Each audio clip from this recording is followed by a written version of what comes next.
Level 1, the clandestine service trainee. You're 26. You're sitting in a windowless room in Northern Virginia. The air smells like industrial carpet cleaner and stale coffee. You just left the Tier 1 Special Operations community. You were a SEAL, a Green Beret, or a Ranger. You thought you knew what elite meant. You were wrong. You spend 12 hours a day at the farm. That's Camp Peary.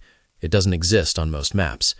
You learn to drive a beat-up sedan at 80 miles per hour in reverse. You learn to pick a lock in 40 seconds while someone screams in your ear. You learn the brush pass. You learn to spot a surveillance bubble in a crowded mall. Your pay is GS7, roughly $50,000 a year. It's a pay cut from your combat days. The instructors are ghosts. They don't have names. They have covers. They break you down.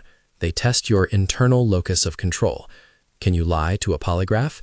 Can you recruit a foreign official while your own life is falling apart? You run 5 miles in the humidity of the Virginia swamps.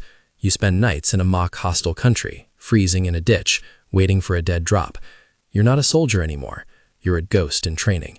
If you fail the final exercise, you're out. No ceremony, just a bus ticket home. Most don't make it. You do. Level 2, the paramilitary operations officer. You're 29. You're GS12 now.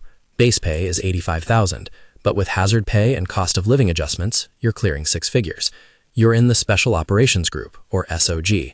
You're standing on a dirt runway in a country that officially doesn't host American troops. The heat is 110 degrees. You're wearing local clothes, a beard, no dog tags, no patches, no ID. Your weapon is a sterile AK-47 with no serial numbers. If you get captured, the US government will say they've never heard of you. You're deniable. Your job is unconventional warfare. You're training a militia of 300 locals to fight a proxy war. You sleep on a rug in a mud hut. You eat goat meat and rice with your hands. You spend your days mapping terrain and your nights coordinate marking targets for drones that aren't supposed to be there. You see the flash of a Hellfire missile 3 miles away. You feel the thump in your chest. You don't cheer. You just take notes. You're the bridge between the high-tech sensors of Langley and the raw violence of the ground.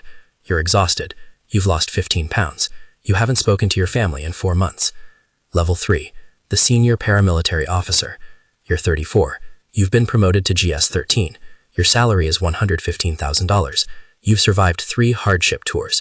You have scars from a shrapnel wound in Libya and a tropical fever from the Philippines. You're no longer just pulling triggers. You're managing assets. You have 5 sources in a foreign military. You meet them in dark alleys or back rooms of tea shops. You hand over envelopes of cash, $10,000 in crisp, non-sequential bills. You're the one who decides who lives. You look at a grainy satellite feed and authorize a kinetic strike. You see the screen turn white. You see the heat signatures fade. You close your laptop and go to sleep. Or you try to. You're drinking more now. Scotch. Neat. The silence of your apartment in Arlington is louder than the mortars. You're a Category 1 officer. You're the tip of the spear in the shadows. You have a star waiting for you at the memorial wall if you slip up. You try not to think about the wall. You focus on the next mission, the next asset, the next lie. Level 4, the paramilitary team leader. You're 39. You're GS14, $140,000 a year. You're in charge of 12 men just like you used to be. You're the ground branch commander for a regional sector. You're sitting in a fortified black site briefing room. The walls are reinforced with copper mesh to prevent electronic eavesdropping. You're planning a high-value target snatch and grab. The weight is different now. It's not your life on the line, it's 12 lives. If the intel is wrong, your men die in a courtyard 10,000 miles from home. You have to coordinate with the air branch for extraction and maritime branch for the approach. You're a diplomat in a tactical vest. You negotiate with tribal elders and corrupt police chiefs. You use a combination of bribes, threats, and the promise of American friendship. You've seen the cycle of violence long enough to know it doesn't end. You just manage the chaos. You haven't seen your kids in 6 months. Your wife stopped asking when you're coming home. You're a professional stranger. Level 5, the Deputy Chief of Base. You're 44, GS15, $160,000. You've moved from the field to the base. The base is a hidden facility, perhaps tucked inside a larger military installation or a commercial warehouse in a foreign capital. You are the number 2. You handle the logistics of secret warfare. You manage a $50 million budget that doesn't appear on any public ledger. You oversee the technical services guys who bug embassies. You coordinate with the case officers who handle the high-level spies. You're the one who deals with the fallout when a mission goes sideways, when a drone hits the wrong house, when an asset gets burned.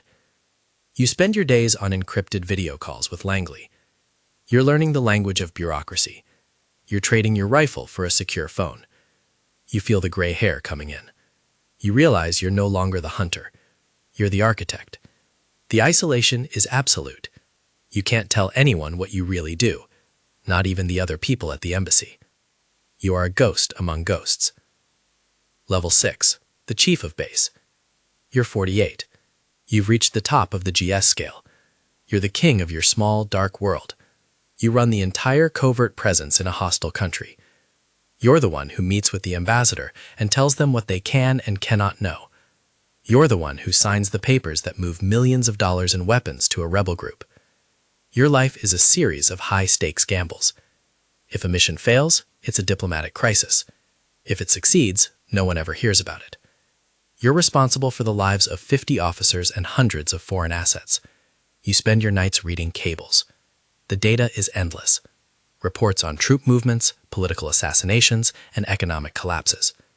You see the world as a chessboard of risks and rewards. You've lost the ability to see people as anything other than targets or assets. You're highly respected, deeply feared, and completely alone. You realize that victory just means the status quo didn't get worse today.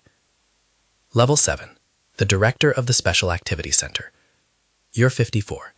You've entered the Senior Intelligence Service, or SIS. Your pay is $200,000 plus. You work at Langley on the 7th floor. You walk past the memorial wall every morning. There are 140 stars there now. You know the stories behind 20 of them. You helped write the operational orders that put them there. You're the commander of the CIA's private army. You brief the director of the CIA and occasionally the president. You talk about deniable options and covert influence. You're the one who presents the finding, the document that authorizes the agency to break foreign laws to protect American interests. You oversee ground, air, and maritime branches globally.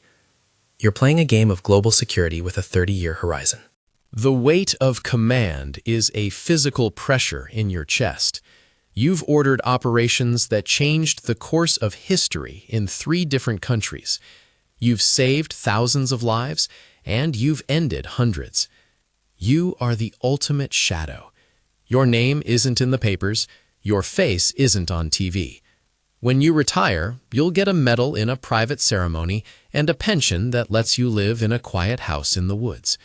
You'll never be able to tell the truth about where you've been. You're 60. You're standing at a bus stop in a cold rain. You see a young man, 22 years old, stepping off a bus with a duffel bag and a look of grim determination. He's heading toward a nondescript recruiting office. You look at him. He doesn't see you. The cycle begins again.